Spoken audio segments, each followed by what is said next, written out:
Everywhere you look these days, cars and trucks are rocking a turbocharger. From tiny hatchbacks to full-size pickups, the turbo has taken over. But why? Is it a miracle of modern engineering or just another headache waiting to happen?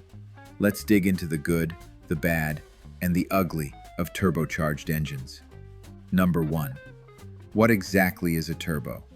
At its core, a turbocharger is pretty simple. Picture a windmill sitting inside your exhaust pipe. As your engine pushes out hot exhaust gases, that windmill spins.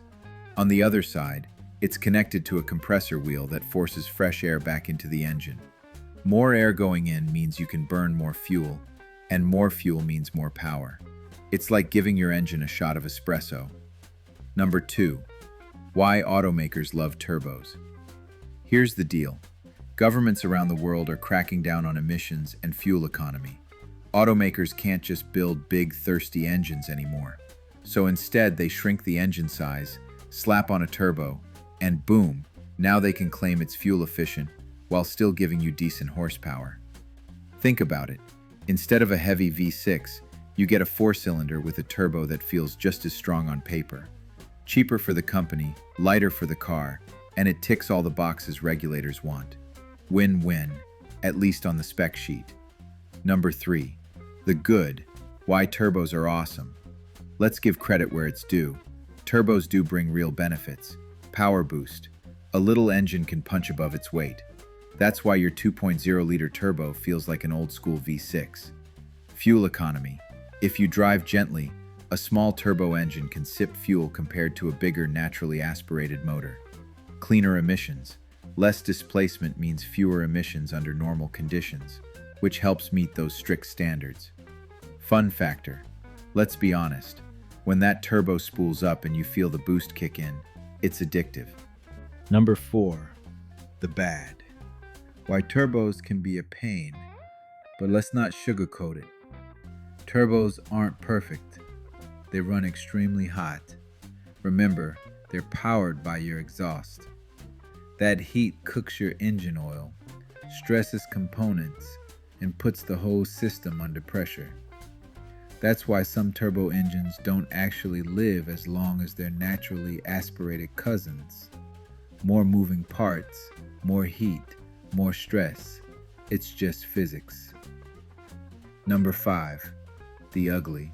When things go wrong. Here's the ugly truth. When a turbo fails, it's not like replacing spark plugs.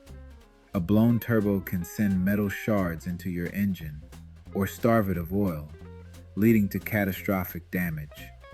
And even if it's just the turbo itself, replacements aren't cheap, sometimes running thousands of dollars. And let's not forget turbo lag, the delay between hitting the gas and feeling the boost. Modern cars hide it well, but it's still there. Plus, many owners complain that the claimed fuel economy on turbo cars doesn't always match real-world results, especially if you enjoy the boost a little too often. Number 6. How to keep a turbo alive. So, how do you make sure your turbo engine lasts? Here are some golden rules. Change your oil religiously. Turbos depend on clean oil. Old dirty oil will cook inside the turbo and destroy it. Warm up before hard driving. Don't mash the gas the second you start the car. Give the oil time to warm up and circulate. Cool down after hard driving. After highway pulls or towing, let the engine idle for a minute before shutting it off. This keeps oil flowing through the turbo while it cools. Use quality fuel. Knock or detonation is deadly for turbo engines. Premium fuel, if recommended, isn't optional. It's insurance. Watch your maintenance schedule. Spark plugs, filters, and coolant all matter more with a turbo. Don't skip them. Number 7. Do turbos really save gas?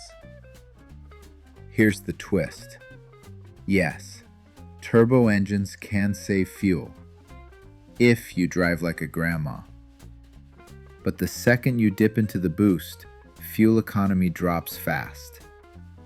It's like ordering a diet soda with your double cheeseburger.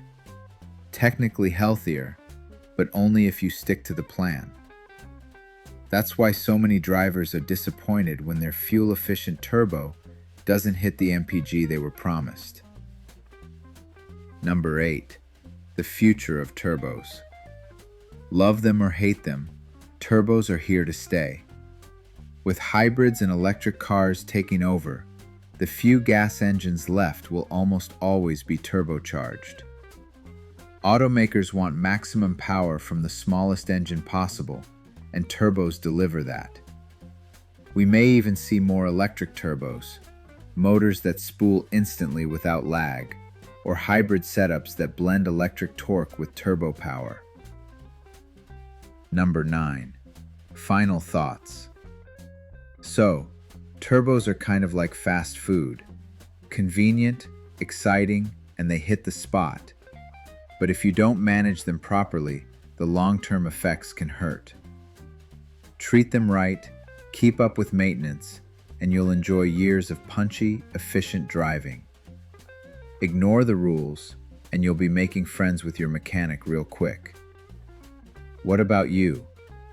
Do you trust today's turbo engines? Or do you miss the days of simple, naturally aspirated motors that could last forever? Drop your thoughts in the comments, and if you want more real-world car talk like this, don't forget to subscribe.